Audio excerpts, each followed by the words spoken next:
but they built a relationship with me in their truck, driving to work every single week, right? Getting to know me, right? And it was so powerful. Everybody wants to see how things work. And we all know in the contractor space, people are notorious for not calling back and not being trustworthy. And so the more content you have online showing that you're doing 500 different jobs, they're going to be like, okay, this person has to be legit. You can get it done, and you probably do a better job on most things than people on your team, but you're not going to go where you want to go as fast if you don't start handing that work out to other people. We are back and better than ever. The Contractors Edge, the podcast that's helping contractors build better businesses. And we got another guest in the house who has dedicated their career, right, which is a big deal, to solving the same problems that we're helping here at Better Boss. All right, we got Phillips Sessions, all right, with Refined VA. You know, he is a JobTread implementation partner as well. He also has some ongoing services and whatnot, but he is helping contractors across the country build better businesses. So we figured, hey, we're all about collaboration. We got to go on his podcast. He's on our podcast. He's got some great insights. So Philip, my man, thank you so much for joining us. Man, dude, I'm looking forward to it. We're going to rip into these contractors. Totally kidding. Totally kidding. I'm looking forward to it. I mean, dude, we're going to have some fun. Clearly, we're joking right here, but we're definitely going to get in and share some great advice. And yeah, just excited to be here. Glad we could do the podcast swap and everything. 100%, my man. I appreciate it as well. So obviously, I like to do some research. I already knew who you were. I'm seeing your content all the time, but I did a little research prior to. I've been seeing you on my stories, viewing my stuff. I've not even been stalking. I've not been stalking. But I'm here, 1.6 thousand videos, all right? I was proud of myself for my 800 on our Better Boss channel. So I scroll here and I'm looking, I'm like, oldest, man, the oldest video, dude, you did 13 videos, all right, 13 years ago. And then after that, 8 years ago, consistently, a lot of stuff about motivation, fitness, and stuff like that. So I'm guessing you probably have a similar mindset to me, right? That growth mindset, right? So what was that all about? Were you all into the content thing way a long time ago? Now you're using that to kind of help grow your business. And same thing with the mindset. Have you always had that growth mindset as an individual? Yeah, definitely. So the content really started from just being around other business owners, being in masterminds and stuff, and realizing, hey, if I put my face out there, people are going to see me. And that's really where I started, because not having a construction business and having an online business, it's like, okay, well, let's do social media. Let's be online. And so the video content was really where that came in. And actually, in a previous endeavor was really around public speaking was what I was doing. So you're seeing that motivational speaking, public speaking. And so content fit right in with that. But then we had a shift in 2024 with really helping out with operational support and everything with virtual assistant placements. And that really just kind of took off. I was not really getting anybody on the speaking side. And then I got 3 clients within 3 weeks. I was like, okay, I might have something. I'm onto something. Let's jump on that. And it's not me having to do all that work. But then the mindset piece, yes, that's been a huge part for me, being I did a bodybuilding show, been in fitness, in the workout scene and everything. And so all of these things. Give me a flex. You're pretty yoked up over there. Hey, give me a little flex. You know, oh, look at those guns. Give me those guns. Yeah, not quite what it used to be, having the 2 kids and everything. I don't spend the time like I used to in the gym. But anyways, so just being around that, just realizing that mindset and discipline, consistency were all such important things to have any success in any realm of your life, business, marriage, your personal life, you name it, all of that. So mindset's such a huge thing for me. But then the cool thing that I found is me just sharing content in general, but especially videos. I find people that I meet in person are like, oh my gosh, you look exactly like your videos, or, oh, I watch your videos all the time. Even though I might only get the 200 views, or every once in a while I might get over 500 or 1,000, but there's still people that I meet. Even at JobTread Connect last year, going there was people who are like, oh, dude, I recognize you. I remember seeing your video. Like, oh, okay. No clue who you are, but cool. And they never commented. I don't know if they even liked it, technically. They probably did. Or anything. They recognized it. And so just all of that is the reason to continue to do that content to help grow the brand, help grow the recognition of me in the construction space to be able to help more people. And that's really, if you broke down the reason why I got into business, got into doing content, was really to help other people, which is part of the podcast, talking about the business owner behind the business, because everybody thinks that they're the only ones that are struggling. They're the only ones out there that have these issues, when so many business owners go through the same thing. We were talking about that just now, the highs and the lows. It's awesome when you have the highs, but there's so many lows, the peaks and the valleys, whatever you want to call it. Yeah, just got to ride it and keep going forward. But having that person kind of there in your ear is what I've always been trying to be that motivational and inspirational person, and kind of show behind the scenes how I'm trying to build out the business too along the way. I love that, man. I love what you said too about like, hey, I might only have 200 views, but it seems like everybody knows me, right? And so I've always kind of had like that same approach, right? So we had a company called the Roofing Academy that my buddy Randy is still running to this day, right? So we're consulting roofing contractors how to start, grow, and build their business. So we recorded over 300 podcast episodes together, right? In an X amount of year span. And so it was every single week, dude. And it's not like we went viral. It's not like we had 1 million views, right? We were in the same exact boat that you were in.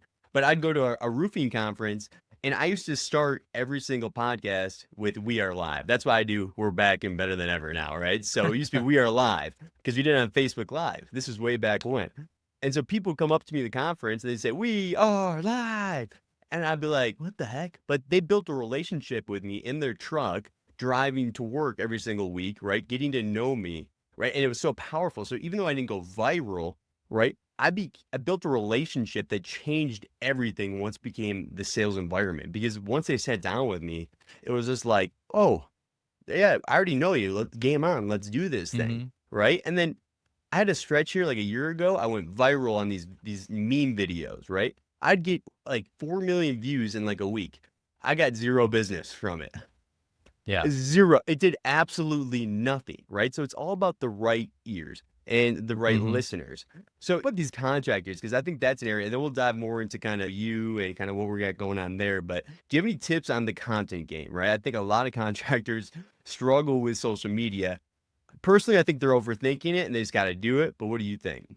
Yeah, man, I almost feel like because they are there physically in the field, they have things that they can record.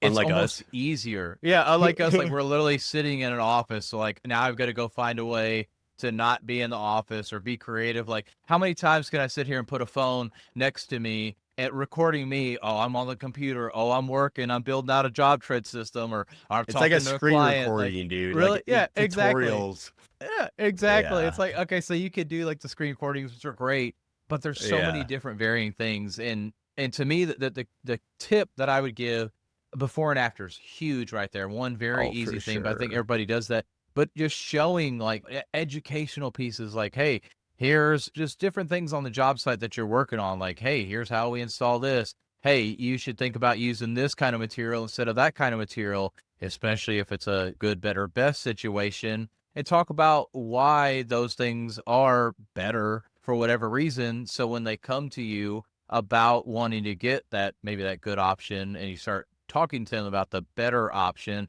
Okay, yeah. I remember you talking about that on a video, like right there. Like, That's so the you already best. built that trust. They already had the education. And so I say just continue to educate, showing behind the scenes. Everybody wants to see how things work. And we all know in the contractor space, people are notorious for not calling back and not being trustworthy. And so the more content you have online showing that you're doing 500 different jobs, they're going to be like, okay, this person has to be legit. But if it's always the same two job sites, expertise. yeah, exactly. Real deal. So the more you can show these different job sites, the better. And I think if you could get clients in there too, that's definitely hard to do. But if you can get the clients to come and give those testimonials with you there at their house, whatever your service is also a huge benefit. But it's all about building that credibility and showing behind the scenes, not just you being in the big pickup truck. Here's you doing it. There's all sorts of ways, but you don't have to go out there and do the TikTok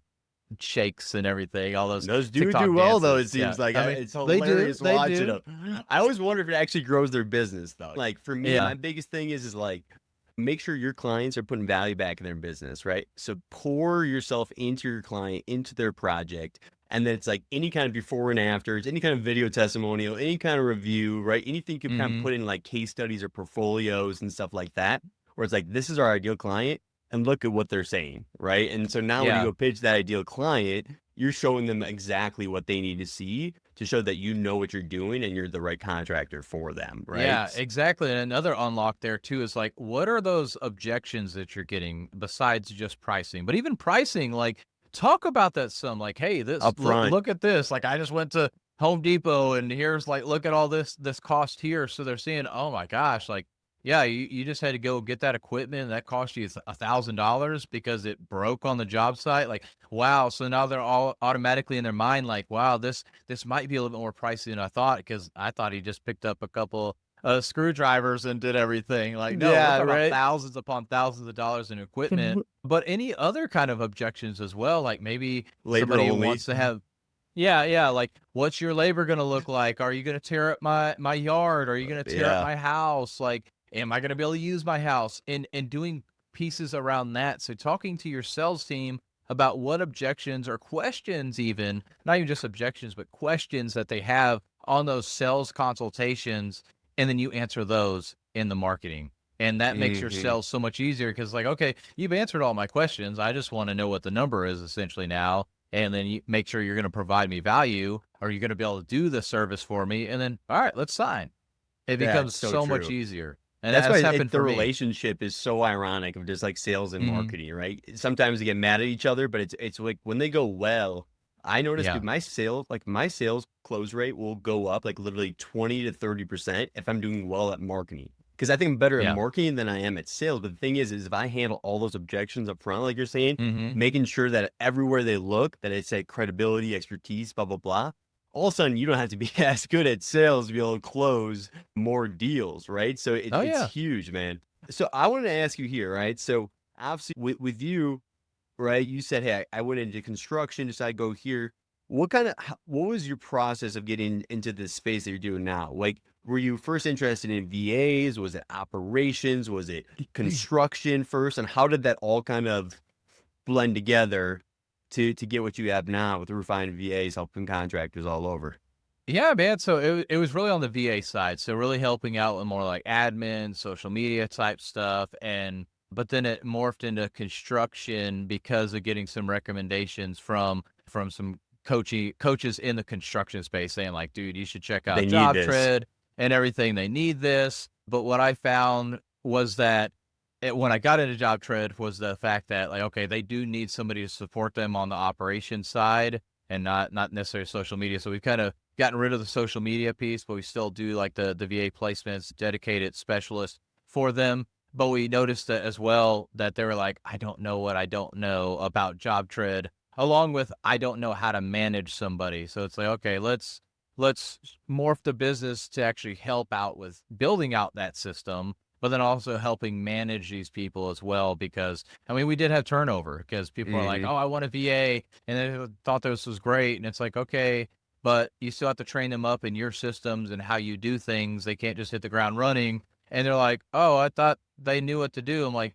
they do, but At a you certain can't just point, say, you have to be yeah, realistic. yeah, but you got to give them something. Like, you can't say, hey, go run my email campaigns, but you just say, oh, we're gonna go high level, here's access, and like, go. Like, what's the objective? What do you want them to do? How many emails do you want them to send? What kind of sequences are we trying to do? Like, so you You have to can't do give that them to some kind anybody, of, right? Like, yeah, no matter yeah. who you're I mean, hiring. anybody. Yeah, Yeah. yeah. And usually our VAs, and when people think about VAs, they think about from the Philippines, and that's where ours typically come from as well. But even, yeah, people stateside, people local, like in your office, it gets covered up more because you see that person sitting there. But it's the same thing with the person remote or in person. If you're not giving them stuff, they're not going to do anything. And unfortunately, and I think this is the curse of an entrepreneur, we are that self-motivated person. I mean, it's our baby, so we want to do good. We don't mind spending 60, 70 hours a week working on the business, working at 10 o'clock at night, 4 o'clock in the morning, because it's our business. We enjoy doing that. But the reality is 90% plus of people in society don't want to be that way. They want to clock in and clock out. So you have Mhm. to set them up for that success and set them up to be successful within your business as well. And unfortunately, 100%. yeah, we just are like, just figure it out. I don't have time to do it. Well, I found when I do the inefficient thing, it makes things more efficient. So if I Yeah. inefficiently take the time to teach somebody how to swing the hammer, eventually they can swing the hammer on their own, and I don't have to look and see if they're holding that hammer right, if they're swinging it properly, if those nails are put in properly, because I taught them up front. But unfortunately, we want to say, hey, here's your hammer, here's your nails, just go out there and figure it out. And then you're like, what the crap, man? You used the wrong hammer. Those are the wrong nails for this. You should have done that. And you're like, You're pissed. okay. And now you're 3 months in, you're like, dude, what have you been Yeah. doing for 3 months? 100%. I've been trying to figure it out. And that's unfortunately 100%.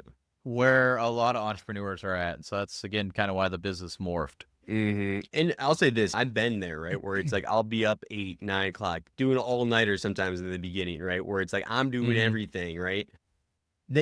That's not something to necessarily be like proud of. I always consider, hey, you have to earn your stripes, right? I think the beginning, especially if you're bootstrapped and you don't really have investment or whatever, and it's all the money you saved up kind of running this business, right? There's moments where you kind of have to earn those stripes. But ideal world, right? You want to get out of that as quick as possible, right? And so Yeah.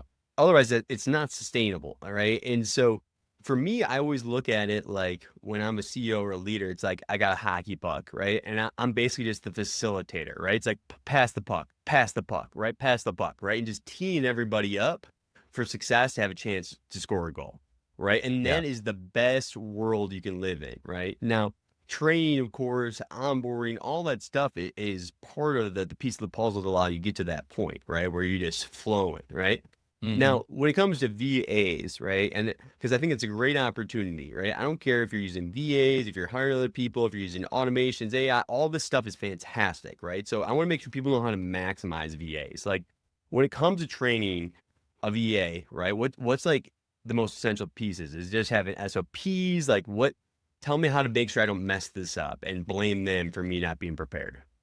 Yeah. So SOPs are like a bare minimum for sure. I mean, I guess I say bare minimum, but at the same time, like you don't necessarily have to have it, but you have to have clear, objectionable outcomes. Like, here are the things that I want you to do. Here is what I want to happen. Here's my expectations for this thing. So let's just go with That's an not even that appointment setter hard kind. though for them. They shouldn't have any excuses No. for that. That's easy Yeah, enough. but it is hard because, like, I Yeah, mean, and again, I'm as guilty as everybody out here everybody that I've is. done that. No I've one's hired perfect. somebody, hey, you know how to do sales, like you've been an appointment setter, go out there and do it. And then I realized they sit around and don't do much because I didn't tell them, hey, you need to do 30 calls a day, you need to book 10 appointments a week, or whatever those realistic numbers are for your business. I didn't tell them that. I just said, hey, let's start trying to find leads Yeah, and call on them. And they're yeah. like, okay. So then in their mind, they're thinking, hey, I got to like 10 this week. This is pretty good. But in my mind, I'm like, what the hell? You spent 40 hours this week. You should have had 100 calls every day. Like, and I had all these expectations that I didn't communicate to them. And so Yeah, it that's sucks. really the bare minimum. You have to have that expectation and set that expectation with them and have clear, here's the deliverables that you should have every week, some kind of minimum there. And then SOPs are super helpful as well, but being very clear on that. And then also the communication.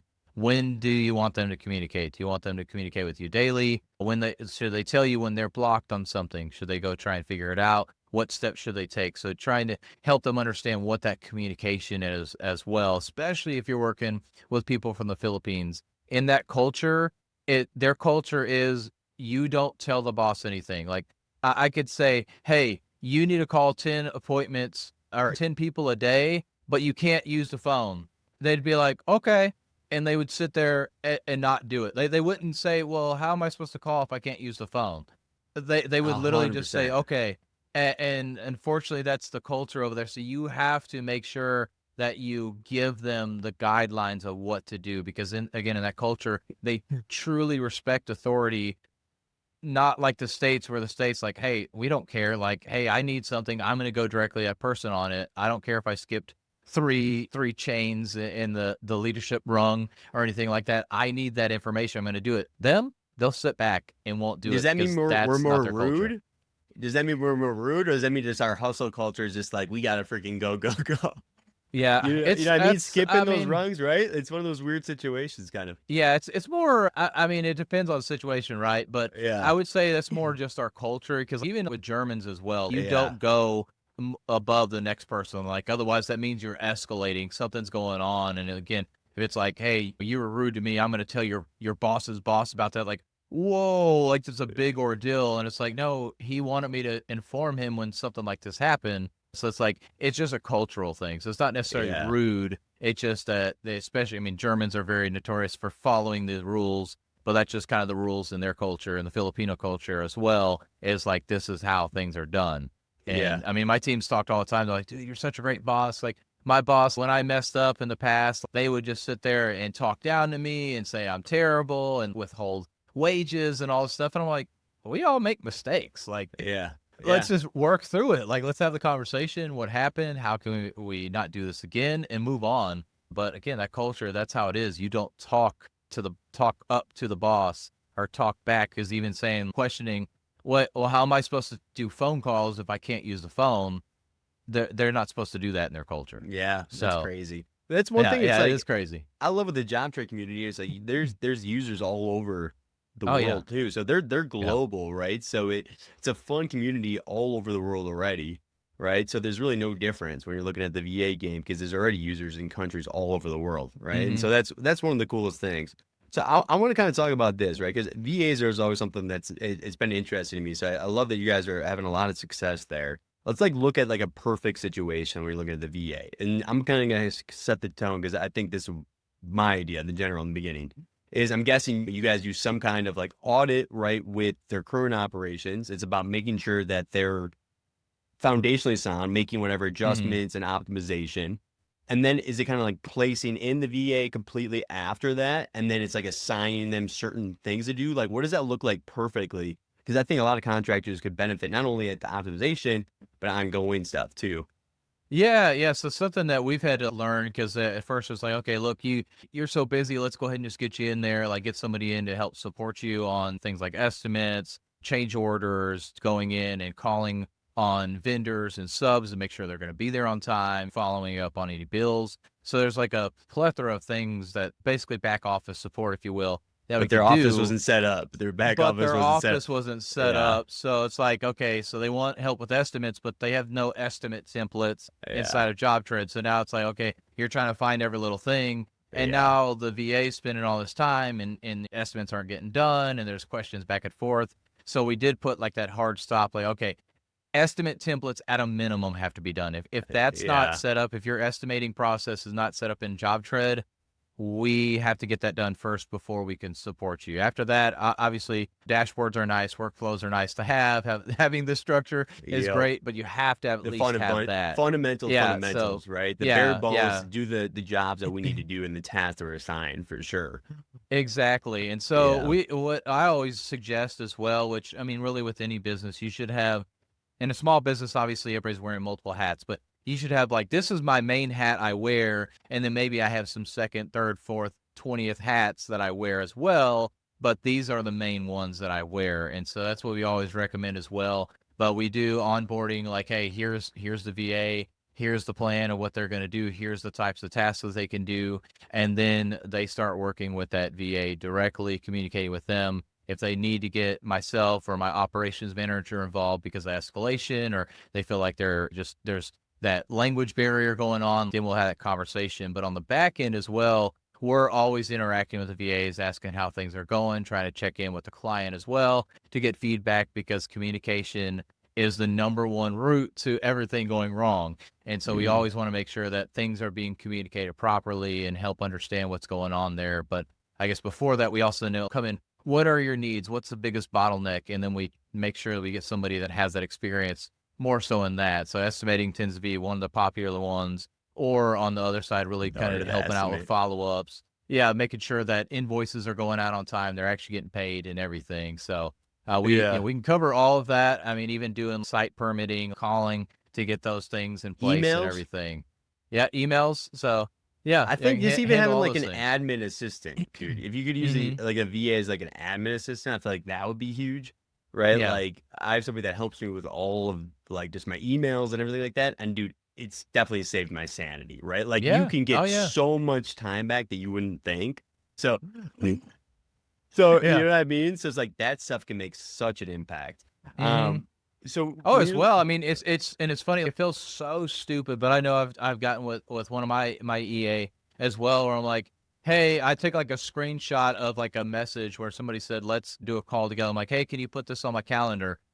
And I mean, by the time I took the screenshot, went over onto Slack and messaged it to her, I probably could have done it you could have done myself. it, But for some reason, it's like that's just so much easier for me than like trying to go copy the email, this, that, and the other, and go put it in the calendar. So I just send it over to her. it's And a at game first, you're gonna changer. feel like, why am I not doing this? I can do it. But going back to your hockey analogy, or better yet, soccer, because with the World Cup going World on right Cup. now, that, and I saw this actually on the movie Goal, where this one, whatever his name is, the guy, he would always try and keep the ball to himself, and he would go, because he was a great player, and would go try and score. Well, and then the coach was like, okay, he's like, I want you to run as fast as you can to that goal right now. And then he'd let him go a little bit, and he kicked the ball, and the ball would make it before him. And he was like, and he made him do it several times. You do understand what's going on? He's like, no. He's like, passing the ball gets the ball faster to the goal than you will ever do it on your own. And that's really what it is with handing stuff over, delegating stuff over to a VA or anybody on your team. You can get it done, and you probably do a better job on most things than people on your team, but you're not going to go where you want to go as fast if you don't start handing that work out to other people. There's no way, right? I've noticed this Yeah. in every business I start. Every single time that I start to divvy up and delegate tasks, I just become so much better because in the beginning, I'm Hmm. basically mid to not great at everything, right? And I have no time, no energy. Chances are the revenue's not that great, right? And then as you start to divvy it up, you start to see people get better at what you were doing, right? That you were not good at. And all of a sudden you get in kind of your own lane and you kind of go in that flow state. Like I always say it's like a basketball player where they're not even thinking about it, right? Bucket, bucket, Hmm. bucket, bucket. All of a sudden you know all the right answers every single time. And before it's like your decision making process, because you're so worn out, is awful, right? So now Yeah. you're making bad decisions on the business. Chances are you don't even have the information to make great decisions. So it's absolutely huge. And I want to say this too. It's like, guys, it doesn't matter if it's for the JobTread implementation or if it's just for stuff like we were just talking about with just like the day to day, right? Having like an admin Hmm. assistant, right? So make sure you guys are checking them out, right? It's refinedva.com. So refinedva.com. So make sure you guys check them out. You can book a call too. So I just wanted to make sure I shout it out there too. When you're looking at just like the operation side. So for me, honestly, I went a little cocky. I thought it was not going to be like super complex, right? And then you start to realize these people have so many variables like in their operations, right? Do you have Hmm. any kind of advice for contractors out there who maybe been on JobTread for a long time, or maybe they're thinking about switching, whatever, but it's just like it feels like everything's just half baked. Yeah. You know what I mean? Like I feel like that's something you probably see a lot. I see that a Oh lot. yeah. Do you have advice for anything like that? Yeah, probably same advice you've given, but get the cost codes down and then Yeah. start with your estimate templates. And really, even then, just start with one job. I always say either the most popular job that you're doing consistently, and I get if you're a home remodel or GC, that's not necessarily a thing, but try and pick something that's very common that you do, or your easiest job that you can at least learn the system on, like, and set that So up. true. And that's the foundation for your business. That's the foundation for your clients coming in, that experience, like, wow, that was a seamless process to understand what it's going to cost me, what it's going to look like, what are the milestones. And then from there, you can build the whole system on that, because everything ends up tying back some way, shape, or form to the financials within JobTread. You think about any dashboard that you make, there's very few that don't talk towards some kind of financial tie-in somewhere, shape, or form, some way, shape, or So form. true. So that is what you need to focus on first, and then getting the basics within JobTread, and then you can start talking about trying to do your workflows, your automations, adding AI in after that. Like, I mean, definitely get Claude hooked up, because you can ask it questions. It knows things like, hey, I want to try and do this, and it could probably tell you a little bit how to do that, but then you can go back in that system. But get those cost codes and a estimate template based on your most popular job in place first. Yeah, I absolutely love that, right? So make sure you set up that foundation. The AI Yeah. is cute, it's sexy. We love AI, we all love AI. But the thing is you have to be able to take your vision and you have to be able to like articulate it, I feel like. Don't you Yeah. kind of like definitely start with the cost codes because everybody can choose theirs and it's attached to everything. The estimate templates are definitely the hardest one. But you need to be able to kind of articulate the way you want your business to run in like annoying detail, right? In specifics. Yeah. Because then you can Yeah. create those templates. Then you can actually do that stuff to make it as repeatable possible. What if I tell you this one, Philip? So, hey, my business is different though. You ever hear that one? My business is Never heard different that, though. man. Everybody's been like cookie cutter that we've dealt Yeah, with. right? Like, what do you say to No. something like that? Just in all honesty, because the thing is we don't want to be different as the business, unfortunately, right? Like, we don't want to be that Yeah. one case that can't build a rinse and repeat process for. So, do you kind of have any advice for someone like that, where it's like maybe I'll have a million different services, or my business is just so custom and so different that no, I can't build this thing out right? Yeah. And so what I say to that is like, okay, what are those commonality things? Let's look at like a bathroom remodel. Some people only have a tub in there. Some people have a shower and a tub. But what are those common things that typically are in that a bathroom remodel, no matter what? We can put that into the template, and then you can add those little custom things in later, also known as selections in JobTread, depending on how you set that up. But that's where you start. And so find what is the baseline for things inside of your jobs and create the system around that and allow these exceptions, these customizations to be the things you add on top of that. And so when we go into these builds and, when or if we convince these different contractors that, hey, we can help you set something up, that's the route that we always go with them. And I want to go back to the point you talked about with the vision. Like, a lot of people, they're like, I don't know what JobTread can do. It's a blank canvas. I don't know what I don't know. But the problem is a lot of people don't have an idea of what they want the business to look like, what things they want as well. So you have to start to create a vision of what you want things to be like. And I'm sure you do this as well in your onboarding process. Like, talk to me about the vision. What do you want your JobTread to do? What things do you want to be able to see from your JobTread? Let's go with numbers again. So I want to be able to see how many active jobs we have. What's the revenue for this month? What's the revenue year to date? Are we on target with what we want to do for the year? Okay, great. Now we can create tiles around that, our dashboards around that, because we have an idea of what we want to see. And then Ed Milet talks about it too. Whenever you see this yellow sign as you're driving, but it's a foggy day, you see a yellow sign, you're like, I'm not sure what that is. But you start getting closer and closer and closer to it. And all of a sudden it turns out it's a McDonald's sign. You're like, oh, okay, there we go. Now I can see it. And it's the same thing with building out JobTread. It's so unclear. You don't know what you don't know. You can't see anything, but start with one little thing at a time. Have that vision of where you're trying to go.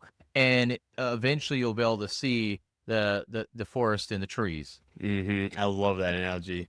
And I think it's something that we can both relate to. It's like, a big thing for me is just like try to have good habits, right? So like I have my habit tracker, right? And so it's the same thing with your business where it's like you want to be fundamentally sound, right? All the boring stuff you want to be really good at, right? And then all the consistent stuff that's every single day of just making sure you're practicing and following a procedure, following an operation, a rinse and repeat process.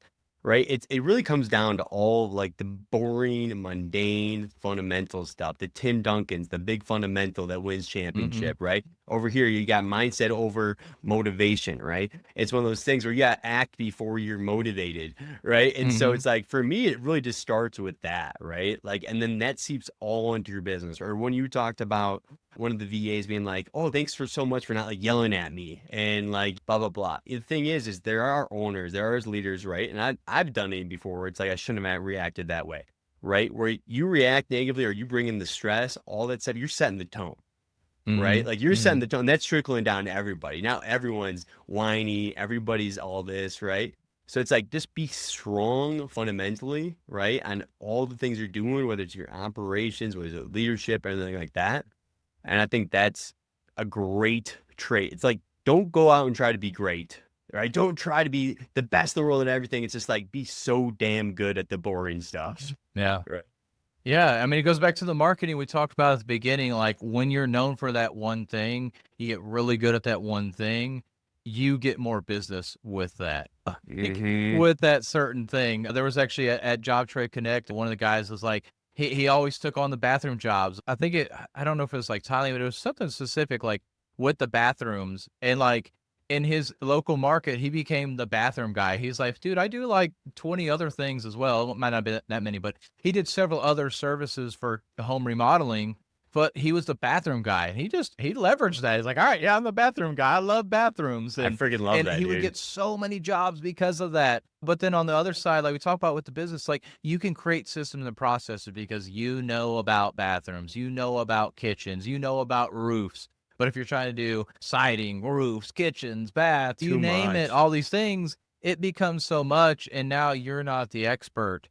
And people want to work with somebody that they know, like, and trust, obviously, but somebody they feel that knows what they're doing too. And if you're kind of a jack of all trades, unless if you're just the cheapest and that's what somebody's looking for, a lot of times people are going to go with somebody that actually knows that particular thing. I mean, and I know you're dead set on JobTread as well, and you've probably seen this too, where people are like, "Oh, cool, so you know JobTread like inside and out, like y'all only work with JobTread?" Like, yeah, that's all what we work with, and like, oh, awesome, and they're more likely to work with us because I mean they're in the software too, that helps a lot.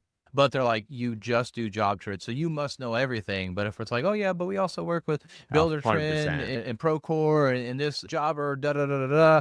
They're like, oh, okay, so you kind of know construction, you kind of know these softwares, but I'm going to go with somebody that knows JobTread because they just do JobTread. So it does Me seem and very Philip limiting, only but it do opens up. 100%. It does feel Yeah, constricting at first, but me and Philip yeah, know we spend so many thousands of hours probably on this freaking one platform that if we didn't know it well by now, our wives would probably leave us because it'd be a little yeah, bit right. pathetic.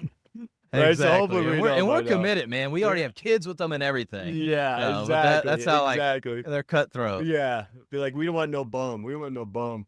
All right. Well, hey, That's man. right. So I always try to close this out with just kind of like one kind of closing note. So it could be like a quote, it could be a life advice, it could be something you're working on, it could be a book you're reading out. I could care less. But while you're thinking on that, I just want to say, hey, make sure you guys are checking them out. Again, refinedva.com. You can also find them in the JobTread marketplace. And the biggest thing is we're all about collaboration over competition. I think there's enough business to go around. And I always say go with Agreed. just whoever gels right with you or whoever fits best for you based on where you're at, etc. Right? So check them out, see if it's a good fit. Also, not just on job trade implementation, but day-to-day stuff too. So I think it's a win-win for a variety of reasons. So it's your stage now, Phil. Go ahead. The thing that I could is just thinking about, just be consistent. Like that's the thing that's been sticking in my mind here lately is just trying to be consistent and be as systematized as possible. Kind of two separate things, but the more you can create those systems and be consistent with those systems, the more you're going to be able to see what breaks, what works right, and the better your business is going to start being. So really work on trying to create those systems and being consistent to really see that growth. And that's really where scalability comes in. It's not All the about adding buzzwords. people, adding volume. It's about creating the systems. And just give another analogy to that. That's the reason why people go to Starbucks, because no matter what Starbucks they go to, they know that they're going to get that same cup of coffee that's way too hot to drink for the next 30 minutes. And they're going to see that purple haired lady in there. They know that. And They that's do why know they that. keep going there And versus they going know to the that they're going to local make mom me and give pop them shop. a tip even when it's a cup of coffee because they put it in your face and I don't know what to do and I feel awkward, so I over tip. Exactly. But no, they have consistent processes. Yeah. You can get the same exact drink no matter which location, which state, which country you go to. Fun fact, I was in Mexico and I got a iced coffee, and I'm pretty sure that's where I ended up getting the runs from when I was down there. So highly recommend a hot coffee only in Mexico if you ever go. I I'm a messed up man there, from but Wisconsin, the Dairyland, and I can't even have a froyo without having stomach issues. So that's the unfortunate I life that bet. I live at Yeah. 34 years old, which is great. Yeah, my lactate. Oh But man, yeah. So, guys, make sure you're checking them out. refinedva.com. Philip, it's been an absolute pleasure. This is the Contractors Edge, helping contractors build better businesses. Make sure you like, subscribe, share with all your friends. And remember, better starts now, but you got to start now. So we'll see you guys next time. Thanks again, Philip.